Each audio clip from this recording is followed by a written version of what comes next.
ঈদের খুশি চারদিকে। তবে কোরবানির ঈদ শুধু আনন্দ নয়, এ এক আত্মত্যাগের মহাপাঠ, যা শুরু হয়েছিল হাজার বছর আগে হযরত ইব্রাহিম আলাইহিসসালামের মাধ্যমে। চলুন ছোট করে কোরবানির ইতিহাসটা একটু জানি। কোরবানির সূচনা হয় হযরত ইব্রাহিম আলাইহিসসালাম ও তার পুত্র ইসমাইল আলাইহিসসালামের মাধ্যমে। আল্লাহ তাআলা ইব্রাহিম আলাইহিসসালামকে আদেশ দিয়েছিলেন যেন তিনি তার সবচেয়ে প্রিয় জিনিস আল্লাহর রাস্তায় কোরবানি করেন।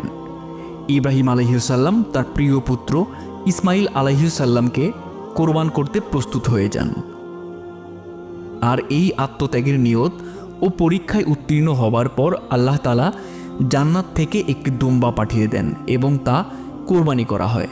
এই ঘটনার স্মৃতিতেই আমরা প্রতি বছর কোরবানি করি। আল্লাহ বলেন, তাদের গোশত ও রক্ত আল্লাহর কাছে পৌঁছে না, বরং পৌঁছে তোমাদের তাকওয়া।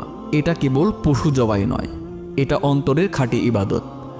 কোরবানি শেখায় আল্লাহর জন্য সবকিছু বিলিয়ে দেওয়ার শিক্ষা। এবার চলুন কোরবানির বিধান ও পশু সম্পর্কে একটু জানি। কোরবানি ওয়াজিব হয় সেই সকল মুসলমানদের উপর যিনি সামর্থ্যবান।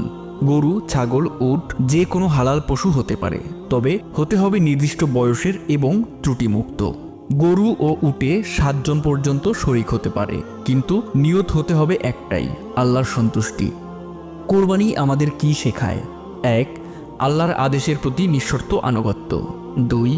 নিজের ইচ্ছা ও স্বার্থ ত্যাগ করে আল্লাহর সন্তুষ্টির জন্য জীবন পরিচালনা। 3. দরিদ্র ও অভাবীদের প্রতি সহানুভূতি এবং সমাজে সাম্যের প্রচলন।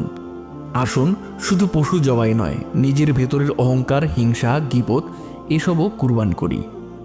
প্রিয় মুসলিম ভাই ও বোনেরা, কোরবানি শুধু একটি পশু জবাইয়ের নাম নয়, এটি একটি চেতনা, একটি আত্মত্যাগের অনন্য শিক্ষা।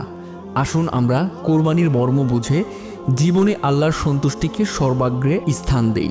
দোয়া করি আল্লাহ যেন আমাদের কোরবানি কবুল করেন এবং এই ঈদ আমাদের জীবনে শান্তি, তাকওয়া ও কল্যাণ বয়ে আনে। আমিন। ঈদ মোবারক।